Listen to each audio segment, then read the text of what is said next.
Good morning. আমি ঘুম থেকে উঠে গেছি আর উঠে গিয়ে ব্রাশ করা শুরু করে দিয়েছি। হয়তো আমি এখনো ঘুম থেকে উঠতাম না, কিন্তু উঠে গেছি তার কারণ আমাকে এক জায়গায় যেতে হবে। তাই মা আমাকে ডেকে ডেকে ডেকে ডেকে তুলে দিল। যাই হোক, অনেক কষ্ট করে হলেও আমি উঠে পড়েছি অ্যান্ড ব্রাশ করা শুরু করে দিয়েছি। আর আমাদের বাড়ির বাইরেটায় দাঁড়িয়ে আমি ব্রাশ করছিলাম। এটা আমাদের ছোট্ট পুচকু, মানে আমার কাকুর ছেলে। কিন্তু এই দেখো, আমি যেটাকে সকাল বলছি এখন বাজে 11টা। সো এখন এটা মোটেও সকাল না, কিন্তু আমার সবে সকাল হয়েছে। যাই হোক, আমি ব্রাশ করে মুখ মুখ হাত পা ধুয়ে রেডি হয়ে নিই, কিন্তু তার আগে একটু খেতেও হবে। সো আমি চলে যাই মুখ ধুতে। আমি প্রতিদিনের মতো আজকেও ভাবছি মুখ ধুতে যে আমি খাবো কি, কারণ আমার সকালবেলার খাওয়াটা খুব টেনশনের হয়। যাই হোক, মুখ ধোয়া কমপ্লিট হয়ে গেল ফাইনালি।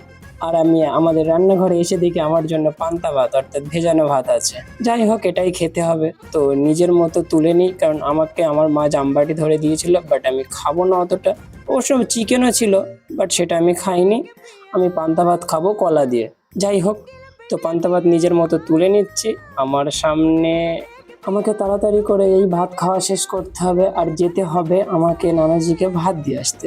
নানাজি কমপ্লেক্সে সিকিউরিটির কাজ করে। তো যাই হোক, পুচকু এসে আমার সামনে বসেছে, তো আমি ওকে জিজ্ঞাসা করছি যে তুমি পান্তা ভাত খাবে?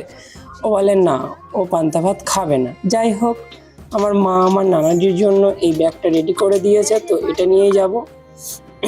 তো আমি সাইকেল নিয়েই যাব। আমি সাইকেল নিয়ে দাঁড়িয়ে আছি, আমাদের পুচকুটা আমাকে ব্যাগ দিয়ে দেবে হাতে। এই দেখো, ব্যাগটা ও দিতে আসছে। আয় দিল। এই তো ফাইনালি ও আমার হাতে ব্যাগটা দিয়ে দিয়ে দিল। সো আমি সাইকেলে ব্যাগটা বাঁধিয়ে নিলাম আর এরপর বেরিয়ে পড়বো কমপ্লেক্সের উদ্দেশ্যে, যেখানে আমার নানা সিকিউরিটি গার্ডের কাজ করে। তো দেখা হচ্ছে ওখানে গিয়ে। যাই হোক, আমি চলে আসলাম এখানে। এসে নানাজির জন্য ওয়েট করছি যে নানাজি কখন আসবে, তারপরে নানাজিকে ভাতটা দেবো, তারপর আমি চলে যাব।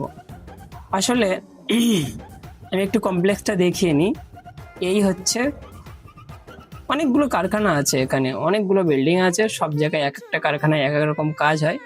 বাট নানাজি এইখানে কাজ করে। সো আমি নানাজির জন্য ভাত দেবো বলে ওয়েট করে আছি।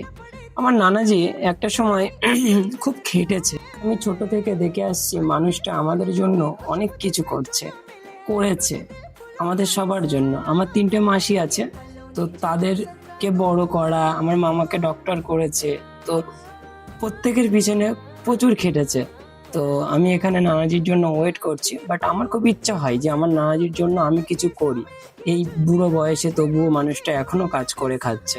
যাই হোক, তো আমি চেষ্টা করব আমার নানাজির জন্য কিছু করার। তো সেটাই চেষ্টা করবো। তো ফাইনালি নানাজি হেঁটে হেঁটে আসছে, তোমরা দেখতেই পাচ্ছ, ওইটা হলো আমার নানাজি। যাই হোক, চলে এসেছে প্রায়। তো আমি ভাতটা নানাজিকে দিয়ে চলে যাব। নানাজি আমাকে জিজ্ঞাসা করছিল যে আমি খেয়েছি কিনা আর কতক্ষণ দাঁড়িয়ে আছে। আমি বললাম, তো তারপর নানাজি ব্যাগটা নিল, চলে যাচ্ছে। যাই হোক, নানাজি ভাত নিয়ে চলে গেল নানাজির কারখানায়। অ্যান্ড ব্লগটা আমি এখানেই শেষ করছি। টাটা।